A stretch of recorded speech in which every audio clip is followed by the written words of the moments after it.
The future of who will put out a fire in the city of Hutto continues to take shape tonight.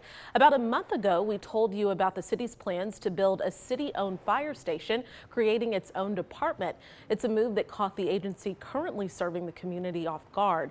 Williamson County Emergency Services District Number 3, also known as Hutto Fire Rescue, says it provided fire protection in Hutto for more than 25 years.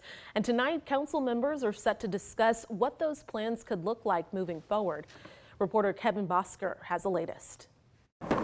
Fireworks to celebrate the 4th of July often means one of the busiest times of the year for firefighters. But the future of who provides fire protection in Hutto remains a major topic at City Hall. The city is looking at creating its own fire department. One of Hutto's newest city council members, Karina Zapeta, requested a discussion to gain more clarity. What I hope to accomplish with this agenda item is to give us as a city an opportunity to correct course. Zapeta says she's not opposed to the idea, but wants more information about costs, funding, and long-term plans. And the purpose of that is to make sure that taxpayers understand the full cost of this massive project that we're undertaking. Hutto Mayor Mike Snyder says factors such as the city's growth forced the issue. Do you want the ESD run the city, which is not an elected board, which is a board appointed by the county commissioners court, or do you want your city ran by a group of people, the city council, that you elect? KXAN reached out to Williamson County ESD number 3.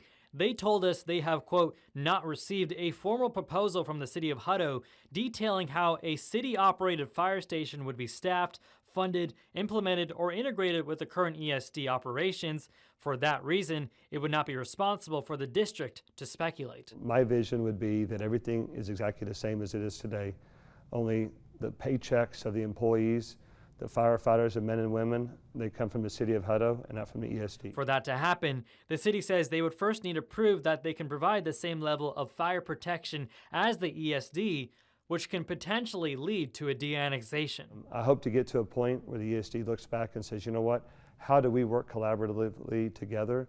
How do we work in a manner that if we're all interested in what benefits the people of Hutto the most? In Hutto, Kevin Bosker, KXAN News. Williamson County ESD number 3 also emphasized that it will continue operating as normal while these discussions continue. City Council will discuss more about this tonight at 7 o'clock. And going in depth, according to the U.S. Census, Hutto has been the 37th fastest growing city in Texas since 2020. That year, there were just over 27,000 people living in the city. And in 2025, the population grew to more than 46,000. That's a 67% increase.